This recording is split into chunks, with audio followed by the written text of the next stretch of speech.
Hello, I want to welcome everyone to the 10th episode of ILCMA's Local Gov Stories podcast. I'm here with my amazing co-host, Jim Moran. Hello, Jim. Hey, Melanie, great to see you again. 10 Great to see you. episodes. Wow. 10. Yeah, we're at 10. We hit the 10 mark. We're almost there to a full 12, but not yet. Full year. Anyway, so we have so much to talk about today. One of the big things is going to be conference because for those of you that haven't registered, you got to get to it. We're already at over 250 registrations, which means everyone is going to have so many colleagues to visit that they maybe haven't seen since last conference. So much collaboration, amazing sessions, which we're going to talk about a couple of them in the podcast. But first, we talk about upcoming events. So what do we have going other than the conference, which we're going to focus on? Excellent, Melanie. Well, obviously, the conference is a big thing coming up, and we'll get more into that in this podcast. But a reminder, our friends at IAMA, who are having an awesome year, they've been busy right out of the gate. They have a professional development, it's a remote development session done on Zoom on ethics. It's a 1.5 hour professional development session on February 20th. It's noon to 1:30, so you can sit at your desk, have lunch, and participate in this. It includes a discussion and a review of common scenarios. And I know, especially younger people in the profession, this is big. Finding out there's so much gray area working in government as far as like what, honest things that could either be unethical or be perceived as unethical. Sure, and what yeah. this workshop is going to do is address a lot of the common scenarios. So this is good if you're new into local government, or if you're been around for a long time. It's never a bad thing to walk through these and come up with best practices. And that's Sure, yeah. ultimately why organizations like IAMA and ILCMA are great to be a part of, because you learn best practices. Absolutely. It's always good to have a little bit of a guide just to remind you of things that maybe you've forgotten. All right. So I looked through the offerings, and one of the sessions really caught my eye. It's called Tackling Toxicity. Oh boy. Nobody wants toxicity in the workplace, do we? Right? We got work to do. We got jobs to get done. And that can always really put a stop on things, right? We need collaboration and coordination and, you know, being nice to each other, right? Not toxic. Well, it is it could derail such, when you have great things going on in an organization, just one toxic person could derail everything. And there Yeah. was a session I sat in last summer conference where we talked about the fact that it takes one toxic person, it takes 5 positive or 5 non-toxic people to counter one toxic person. So think of the Is that what the numbers are? yeah, like it's 5 to incredible. 1? Yeah. So if you have 2 toxic people, that's Oh, 10 people. If you're a small municipality like we are, like that's a huge chunk of your workforce. you've been So outnumbered. You don't have that many people. yeah. Oh, goodness.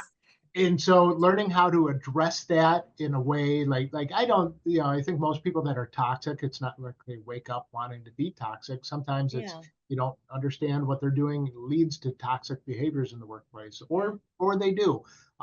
This session is going to help educate us on how to deal with that in the workplace. And it especially for smaller organizations, it's so important to tackle that quickly. Yeah. Well, it's really goes back to relationships, like building solid, respectful relationships with each other, respecting where everybody has their area of expertise and figuring out that common ground. So that'll be a great reminder. We also have keynotes, as we all know, in episodes 8 and 9, we interviewed 2 of the keynotes. And in this one, we're going to hear from Scott Lesnick. His session is going to be about great city county leadership amid change, building organizational resilience from the inside out. And I'm not going to say too much about that because we're going to go ahead and get to this interview to hear from Scott. He's our closing keynote on Friday at 11 a.m. So he will close us out and teach us about resilience. So why don't we get to that video and we'll learn more.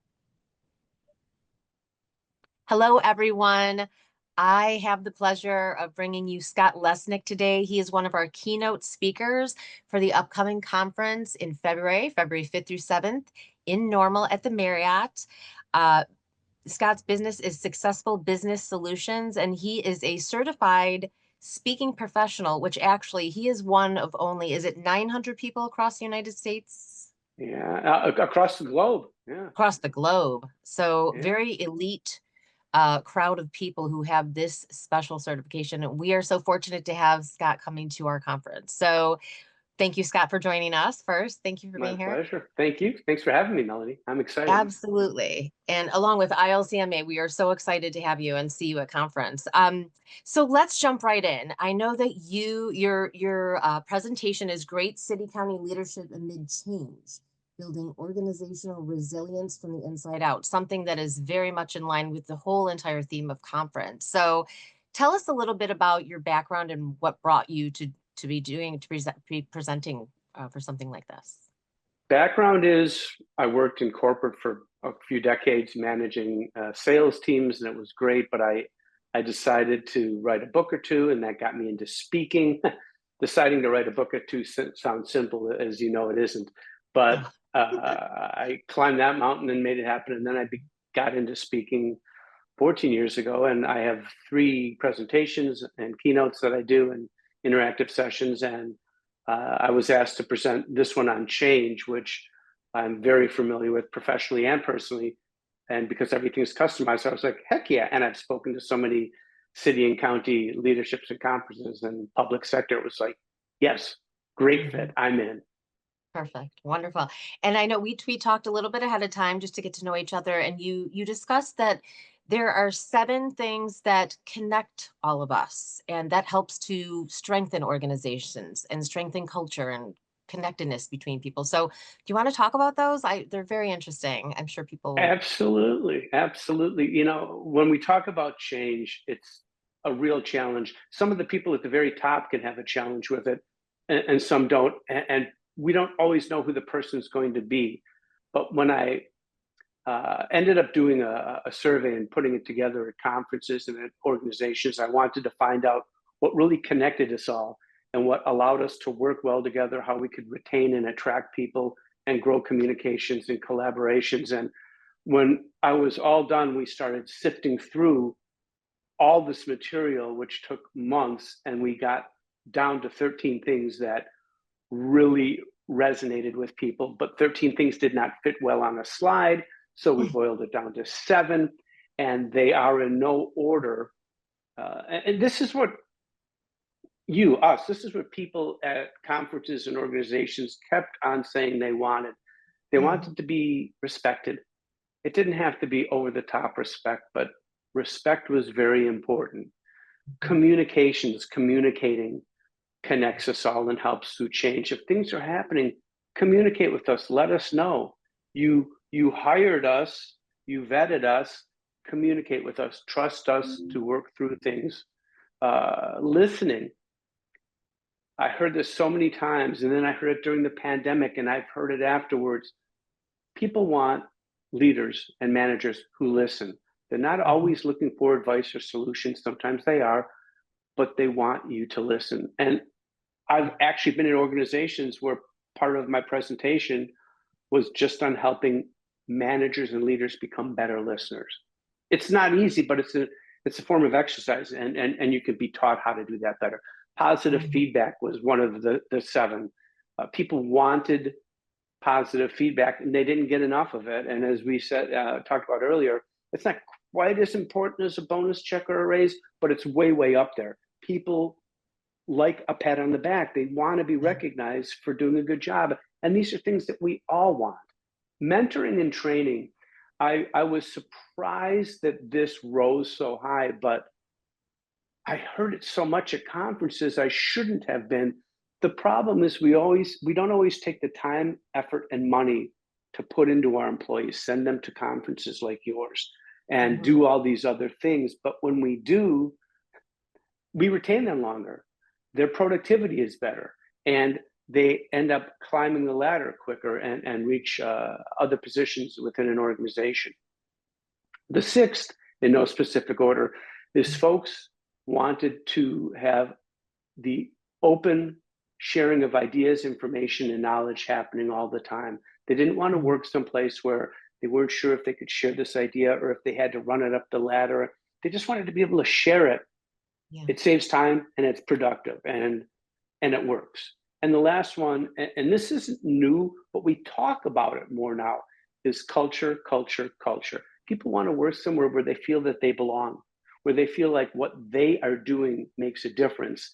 And it's especially true, all of these during times of change, because change is occurring all the time. And Right.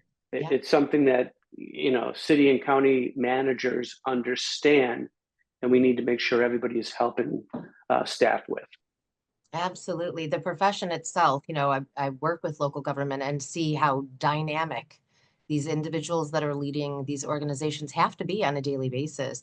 So it's interesting because, so your last one, culture, culture, culture, it's almost like the first six are creating that amazing culture of openness and Yeah, giving people the respect and giving them tools to grow and thrive. So it like creates this whole just positive vibe that obviously would benefit organizations. you're right, absolutely, Melanie. And the reason is because I think the culture umbrella can take every one of those other six and you can put it under there, as well as so many others. Yeah, And yeah. we're so busy, but if we spend a few minutes every day growing and building and sustaining culture, Hmm. folks are just happier, and happier Yeah, people are more productive, and they don't look for sure. jobs elsewhere, Yeah, which they is want to good, stay. especially during times of change. So, Sure. we And then talk about yeah. that. And then, to the giving people the tools to grow. It's like it's gives them this a sense of empowerment. Like we want to invest in you, and also it gives you a Yeah, few days away from work if you get to go to a conference and have a little bit of fun true. too. It's true. And, there's so much that we don't know that goes on behind the scenes in Mhm. cities and villages and counties all the time. And it's essential work. What these people do is so important. Otherwise, we fall apart. I mean, aging roads and housing, and even things like uh, uh, elections, or making sure the water is safe, or making sure all these things are so important, and Yeah. we need people and staff that can navigate change, which is occurring all the time. So that's what this keynote's really about. It's acknowledging it, showing Mhm. how to help people make it through change, a couple of fun stories, Yeah. some Q&A, and I really deliver a lot in I think I get 1 hour. I hope I do. When I tell Yeah. people I speak, and I tell them it's for an hour or more, they're like, "How can you speak for more than 5 minutes?" We're trained to do this, right? I couldn't when I Hmm. first started, Oh, but you got to get those seven parts in there. That's going to take at least an hour. I think you have an hour and yeah, 15 minutes, or maybe an hour and yeah, 8 minutes for 7 minutes of Q&A. But it'll be great. I think all of these topics are hugely important. They create just that, like we were talking about, culture and just a place where people feel like there's purpose. Like there is yeah. purpose to what I'm doing, even acknowledging good work. These are things that managers, I'm a manager, I have a team, and I always try Hmm. to do that. Just make sure, That's a job wonderful. well done. Like I saw you did that. It's a lot. It is It's important, and I will let them know during the keynote several times uh, why what they do is so important. I'm going to remind them, because you don't hear it every day, but it Mhm. is essential. We all work and or live in a city, a town, or municipality, or a county. We understand, and I want them to get the recognition they deserve. So that's what part of this keynote is all about. Really letting them know, here's the things you can do to navigate change. Here's what you can do to help your staff. Here's what works. Here's what doesn't. And here's some great takeaways. Wonderful. Well, I, for one, cannot wait to see you in person doing your thing. It's going to be great. And for all of you, there you have it. There's Mr. Scott Lesnick. You will be seeing him in February. Again, February 5th through 7th in Normal at the Marriott. Yeah, I'm happy to, and I really appreciate your time and allowing me to do this. It's important, and anytime I can have a conversation like this, and then we can share it with attendees and participants, it's great. It helps get people excited about the Yes. networking and talking with people who understand what they do. It's a really good opportunity. So thank you. Thank you. All right. Well, everybody, join us for our next episode. And thanks for being here, Scott. My pleasure. Thank you so much, Melanie. Well, Melanie, as always, you do a phenomenal job. Scott Lesnick, thank you for joining us on the ILCMA Local Gov Stories podcast. Melanie, I am pretty geeked for the ILCMA Winter Conference coming up in soon, February 5th through the 7th in Goodness, yeah. Bloomington Normal. Real quick, just a plug for the conference, and this whole podcast is really centered around the conference. If you've never been to one, every conference there's always first time attendees, like I was a couple years ago, and you always wish you would have started attending them much sooner in your career. Yeah. Great networking, great events, and some fun activities also. There and I noticed in there they're doing a fun run thing also. With Friday, it's always Friday morning. The not the problem, but the challenge is we all go out on Thursday night. yeah, So if you so want to do the run, either you're going to go a little bleary-eyed or you're going to get to bed early and not, partake in the evening festivities. But if it's you want great to to have see that. you want to see who the real dedicated people are in local government. So the ones that are able to make it to the fun run on Friday morning. So it's always exciting to see that. So this will be a fun activity. But the sessions, Melanie, in addition to all the networking and everything else that goes on at conferences, the sessions are always just uh, they're fun, and those of us in local government that like to geek out over this stuff, it's really neat to see different perspectives on new things going on in local government. And one of the biggest things affecting all of us is AI. And Yeah. one of the sessions going on is AI in the workplace, a practical roadmap to integration. And this is something even just a year ago, Melanie, you and I talked about AI leading into Yeah. last winter conference. Mhm. And things have changed so much in the past year with how local government uses AI and how people within local government use AI. I remember a year ago there was concerns. Well, if I use GPT to write something, is that plagiarism or whatever? But seeing how people actually apply ChatGPT, where like I need to send a memo to staff, and like for me, if I have to send out an important memo and I've got 80 things going on, I don't really have the bandwidth to sit and especially catch spelling mistakes. Yeah. It's a big thing I've seen Chat GPT for. You just put it, do a like, here's the thing I needed a memo, and then Chat GPT spits out something where everything's spelled correctly Yeah. and kind of the right way. Then you go in and massage it real quick, and then in 2 minutes, you've got a memo to send to staff where it would have taken me 20 minutes just to get my mind in the right place to be able to write a coherent message to staff. Right, right. Makes me Yeah, I talk about. think, we do have to figure out how to play well, right? I don't believe it's going, I don't think none of us or any of us believe that it's going away anytime soon. So it's a matter of Yeah. how do we incorporate that into our daily, weekly work to be assisting us, but obviously not having to do the work for it. We need to put the human touch on things. So, but it's a nice Well, tool, yeah, absolutely, to have, especially on those days where you're just racing to get things done. And this could be more of a boilerplate communication type thing. it makes us be able to do our jobs better. Like one of the worries a year ago, people were talking about job replacement and stuff, and I don't know. From my point of view, I don't see that happening. And like finance is a good thing. We were just hiring for an accounting position at our village this week, and a lot of the people that were coming in, I know a lot of their jobs are starting to incorporate AI into accounts payables or receivables or some of the finance functions, but it doesn't replace anybody. But it just some of the tedious work because you always need to go back and check for errors and make sure things are done right.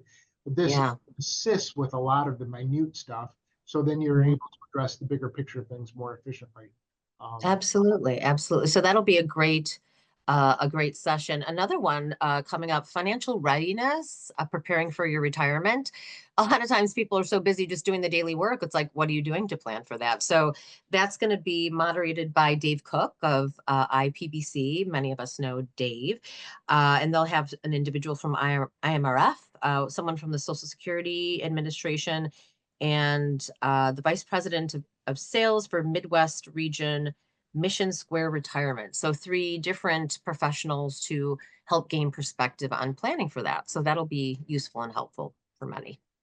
Yeah, wait. Both of those, by the way, going on Thursday morning at 10:30. So some exciting things right off the bat for the ILCMA Winter Conference. Yeah, and then we can't forget Breakfast with Brad Cole.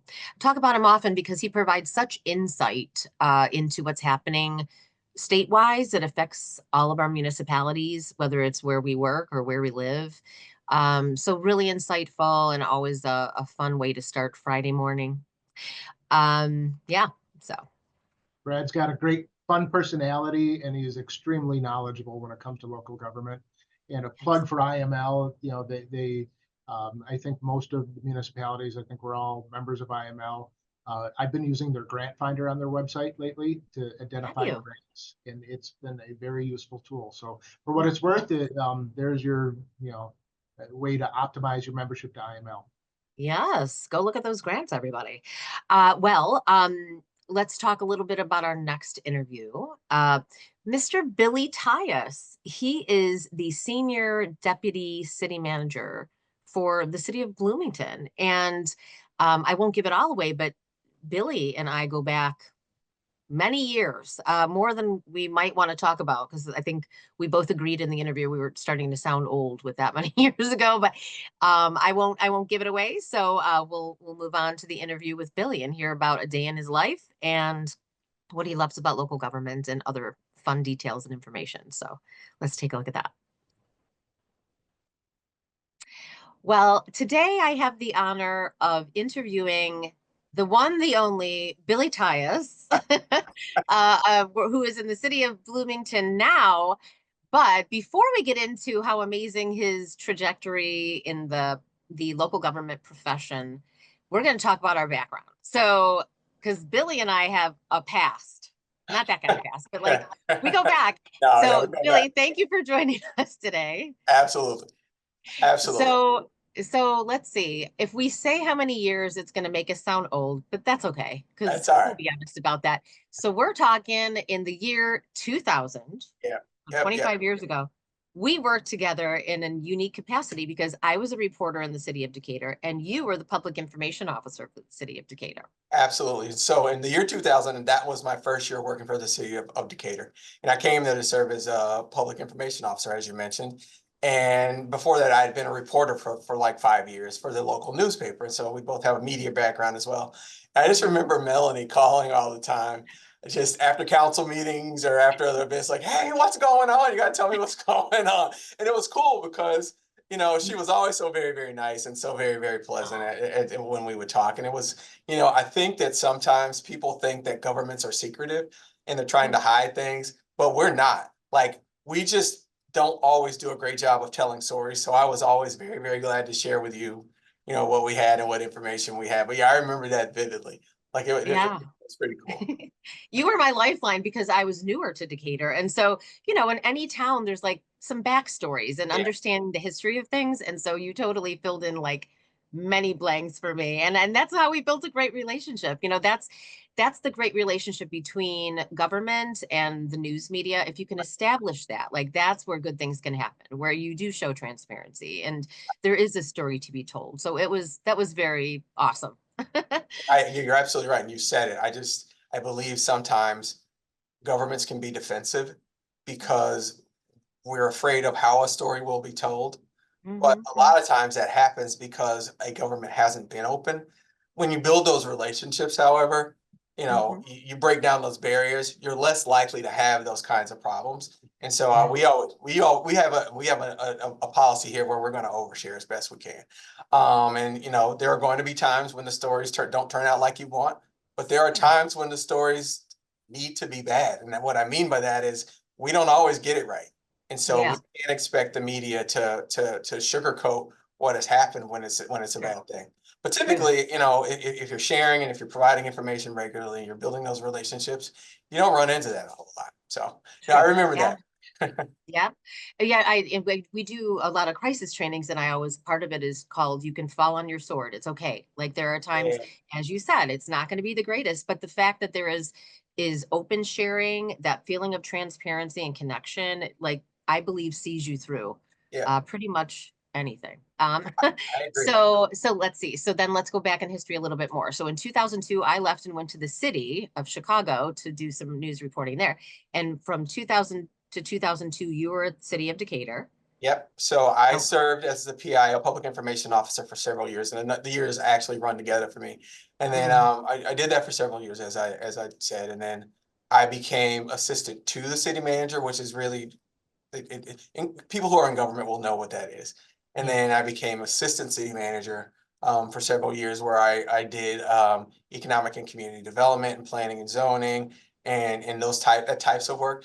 And then I became at some point deputy city manager, and actually was able to serve as interim city manager when my former boss, Tim Gleason, who is now back in Decatur, left Mm. to come to Bloomington.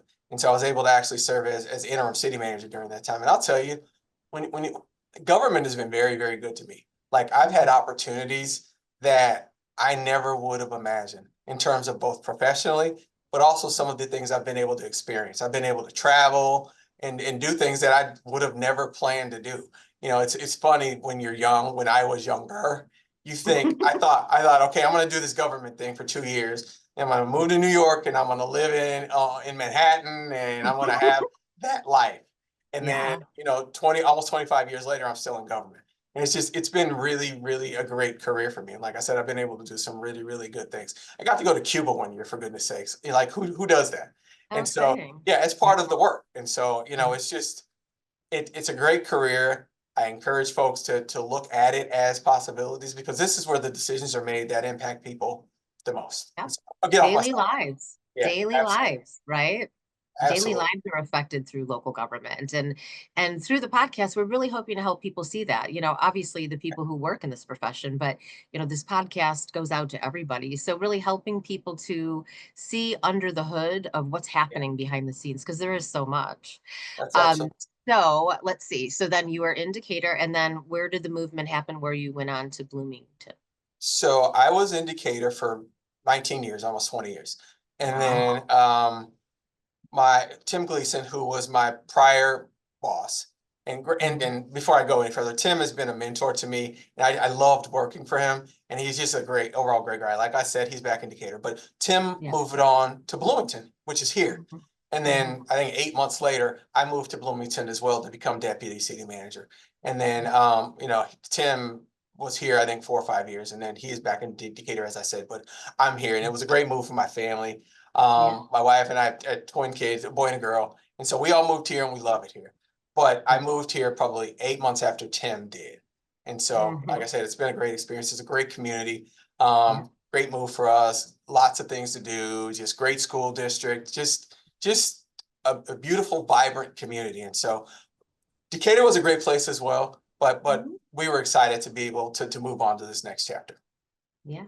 So now today you are senior deputy City city manager. manager. Yep. So So tell us a little bit about that role. So as and you're going to ask me that, as senior deputy city manager, I oversee and work. I like to say work with, because it's true. Several departments. I work with the police department and fire department, IT, arts and entertainment, uh, development services, which is really economic and community development, and then a department that's known as community impact, which does a lot of our neighborhood services as well. So there's a lot of big departments that I Yeah. have the privilege and honor of working with, and it's really those things that we're using to help grow and develop our community. We have a second deputy city manager, who is Sue McLaughlin, and she covers other departments as well. And of course, we have our new city manager. Well, he's not new anymore. Our city manager, who is Jeff Jerkins, and so I Mhm. work directly with him and Sue in terms of managing our city government. And like I said, we've got a great team, lots of great Yeah. things happening here. And so the role basically covers those areas. And you know how they Got it. always have in your job title, other duties as assigned, like Mhm. it's never limited to those areas. Yeah. No day is the same, which is one of the great Yeah. things about this job. Yeah. No day is the same. Like it's always something different, which is great. Mhm.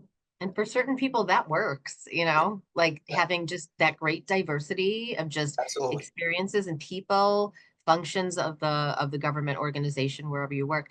So tell me a little bit about what's happening in Bloomington these Yeah, days. What's the big news? sure. So how do I say this? When people think city government, when people think government, but really city government, they often think about those things that they expect from us. They expect us to produce quality water in a lot of cases. They expect Mhm. us to improve our streets and our sewers and our water mains and all of those types of governmenty services, if that's a word. I don't think it is. But It's okay. really, one of the great things about this community is that in this new economy, we're also responsible for, and we need to take on building a sense of place, a sense of quality place where people want to come and live. It can't just be those traditional things. You got to create places and spaces where people want to choose to come. Because as you know, today people can work from anywhere. They can choose any job in this community. So we want to create things and add things in addition to those traditional things that people want to come and be a part of. So for example, here last year, we undertook a $20 million renovation of our library, where it won't be your traditional library. There are podcast studios and recording studios and maker spaces and those kinds of things that make it different and a destination. We have, I think, 38 parks that we expend a lot of funds in managing and making sure that people have recreational spaces. We oversee an arena and a performing arts facility where we're looking to bring quality shows so that the people come here as a destination. Both people will want to live here, but also people will come from other areas, which in turn has them to share their gas tax when they're buying gas. Sure. They'll stay at hotels and spend and bring in hotel use tax. Sales tax, they'll eat at local restaurants. So we oversee and own an arena, 7,000 seat arena, where we're bringing in fantastic shows. What else? We have one of the largest farmers markets in downstate Illinois. We have thousands of people who come every weekend to our farmers market. Again, just what day of the creating. week? What day of the week is your farmers market? Is it Typically Saturday? on Saturday. Yep. Saturday. Our Okay. farmers market is typically on Saturday, and it's moved indoors for the winter, but typically it's in our downtown.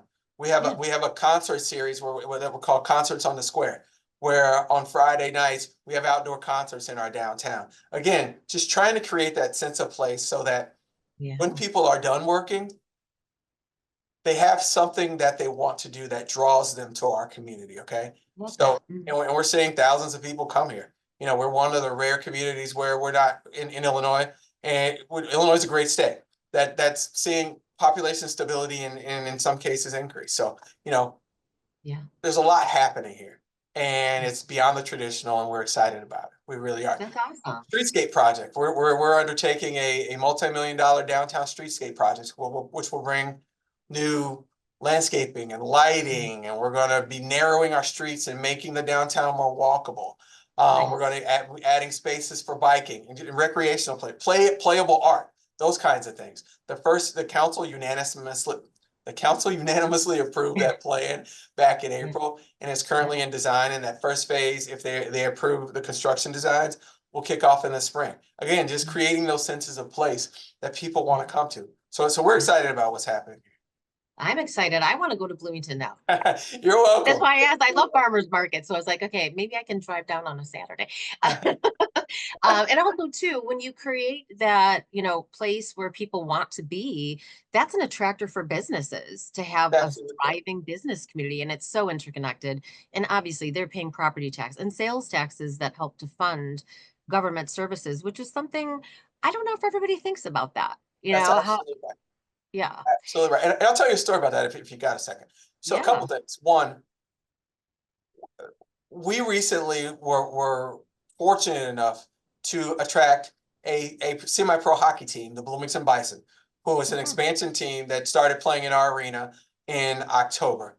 And I remember through the negotiations and the conversations, because they could have gone to several markets, but they chose Bloomington. And it's owned by the Hallett family, who also own a team in Indianapolis, and they've made their way through car sales. But after the deal was secured, they said to us, one of the reasons we chose you was because of all of these things that you have happening outside of traditional government. They talked about the streetscape project that was underway. They talked about the farmers market. They talked about just the cleanliness of our community and the housing stock. They talked about all those things that I just mentioned as a draw to our community. And the other thing I'll tell you is that you mentioned business. We have Ferrero Chocolate, who chose to build their first American chocolate factory right here in Bloomington. They've invested $300 million right here in Bloomington, adding and expanding. Ferrero does things like 100 grand and Raisinets, and they do Tic Tacs, those candies that we know a whole lot about. Well, they built their first North American chocolate factory right here this year. And one of the reasons they talk about is those community improvements that we're working to do outside of the traditional government. And finally, we did a streetscape project back when I was in Decatur. And we had a company come to us and tell us when we were planning for it, if you choose to do this, we will bring some of our facilities downtown. We did and they did. And I'm not going to mention the company, but Yeah. that happened. So to your point, those things do bring in business investment as well. Sure. Yeah. I mean, all of this sounds so attractive. And then you mentioned Raisinets, which are my favorite. So now I have two reasons to come to Bloomington. Absolutely. We have to get you a tour of Uh, the factory. It's phenomenal. oh, that sounds like so much fun. Something so unique. Like you don't tour a factory like that every No, day. no, it's fantastic. Um, well, I love this because it's true. Like I believe there is a strong sense of rebuilding back community. I feel like COVID threw that up for grabs, and there's so many different things going to kind of bring it back to having a strong core with all of those Absolutely. things. And also too, it's a great nod to your work and your team's work. You know, these things don't happen overnight. I Um, appreciate it. We've got a we great worked on team. a Oh yeah, like even those, streetscape projects. We just worked on one with another municipality where, it took 9 whole months to make this thing happen, and everyone had to kind of grit their teeth and bear through it. But the final result makes it people want to be down there. It's just Yes, inviting, and that's exactly engaging. right. So that's so awesome. That's perfect. Um, any other thoughts on the profession and its I dynamic nature? Yeah, it's funny. You and I were talking offline earlier. Like when I started it back in 2000, I said to myself, I I'm going to do this thing for a couple years, and then after Mhm. that, I'm going to move on to the big city. And I don't know why I had New York City in my sights, but I was young, and I'm going to move, and I'm going to live in this loft apartment in the city, and I'm just going to live that life. And Mhm. 25 years later, I'm still in it, and it's because it's a great profession. There are Yeah. so many different things that you can do as part of this profession. We have city managers and deputy city managers. We have attorneys, we have engineers, we have water professionals, we have anything you can find in your traditional business, we have in government. And I always like Yeah. to say, the greatest thing about this job is that we get to help people directly. Like Mhm. that might sound corny, but it is Oh, the coolest thing when you're able to help someone navigate their water bill and they can't yeah, figure out why their charges are so high. It seems small, but that means the world to people. it It's does. great when we can patch potholes along somebody's street and improve their daily lives. The improvements to our daily lives happen at the local government level. I firmly believe that. We hear a lot about national elections and national politics and all those things, and it's Mm. great. It really is. But it's at the local government level where things get done that impact people most closely. And so, like I said, 20 years later, and I was single back then, and a family, and a Mhm. wife, and a mortgage, and with Yeah, kids, and like just my life has been in government, and I would not have it any other way. It's been fantastic. awesome. That's awesome. And as you mentioned, just to add on to that list of opportunities and different competencies, you have HR and finance, like all the Yes, traditional opportunities that you have in the private sector are also available in the public sector. And communications, like that's where you communications. Yep, started. And yep, I do firmly believe, probably because I'm impartial, because I'm in communications, but it does lay such a great groundwork for yeah, the understanding, and because you as the PIO way back in Decatur were yep, having to deal directly with the public. So you yes, have a really kind of a great feel for what people will want to know, yep. need to know, and how to wrap that up into a story to tell it, to communicate on behalf of the organization. So I do think that's a really awesome like foundation that you had going in, and look at you now. I appreciate it. And I would agree completely. Like you, Yeah. in that role as PIO, like you said, you're hearing from the people, you're dealing with media who are sharing stories with you in terms of what people are saying, and it Yeah. helps guide your decisions. And like I said, it just you try to be proactive in communicating with folks, and you're better if you are. I had a former boss who always said, if you're explaining, you're losing, and you try to be proactive in your Yeah. messaging. We have a fantastic communications department here that does that. So I agree with you. Awesome. That's awesome. All right. So that is so exciting. What a really amazing career you've built for yourself in local government. So the last thing I'll touch on is you happen to be in Bloomington. And the conference, which we're going to talk about more after this segment, is heading there. Absolutely. So maybe if you look for Billy, he probably will be in and out of the place. You know, he's got a Yep. job to do too. But so are you looking forward to conference?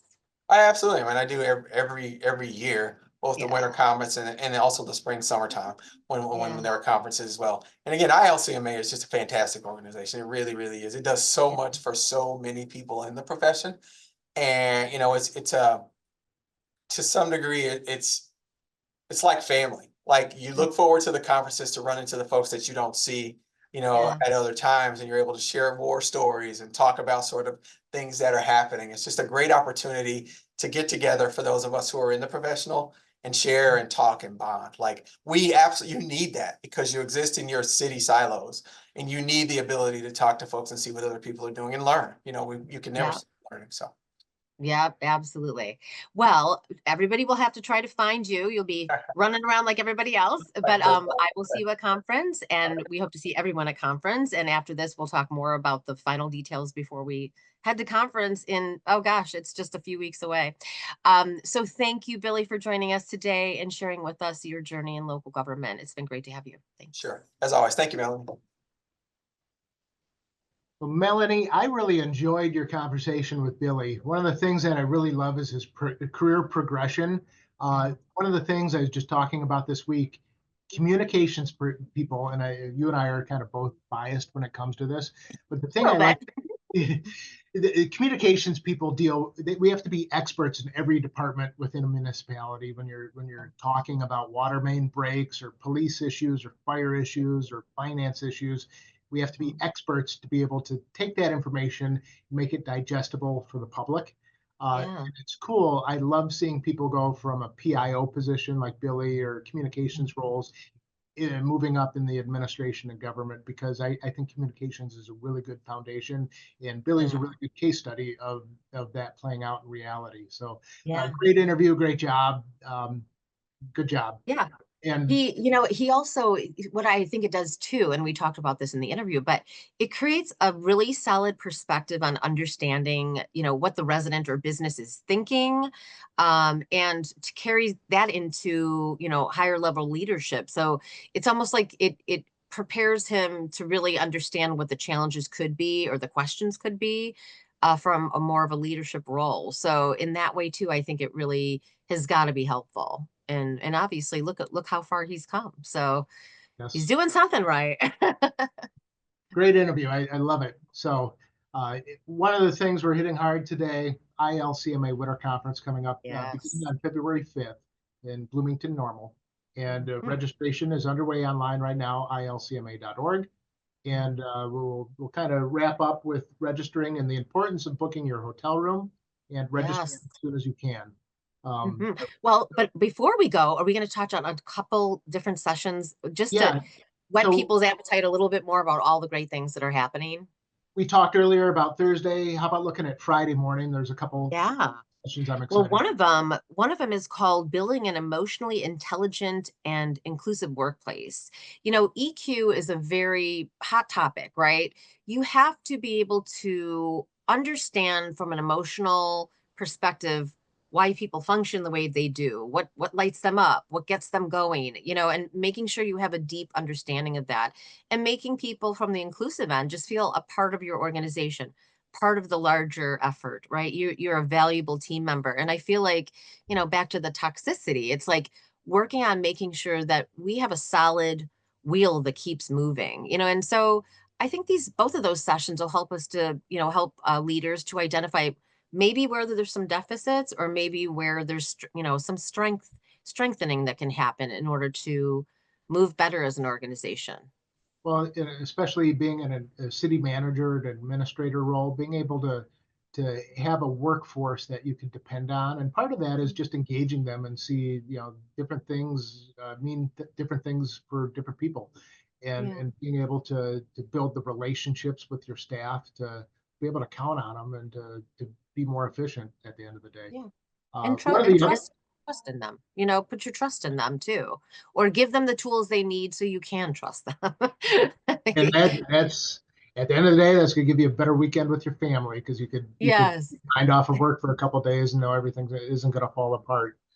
One exactly. of the other sessions on Friday morning, Melanie, is the city of Aurora, who I'm a big fan of the city of Aurora. Operationally, they have a great communications team. Their IT department and a lot of they have an innovation department, they have an IT department, and it's a very data-driven community where a lot of the data is online through, they have a data portal on their website. And it's great for residents, it's great for reporters, and it's really a transparent tool. And Mhm. it really helps the city council there and administration make data-driven decisions, being able to Mhm. compile stuff. And we're going to hear from a real life case study from the city of Aurora. So That's great. it's like, and I know I work very closely with our IT manager in our town. I'm excited to go to the session and just get some best Mhm. practice ideas and Yeah, about IT and also leveraging partnerships in the IT space or other innovative ways communities or taxing bodies or public-private partnerships could work together to be more efficient. And at the end of yeah. the day, deliver better services to our residents. Totally. And then back to the data really quick.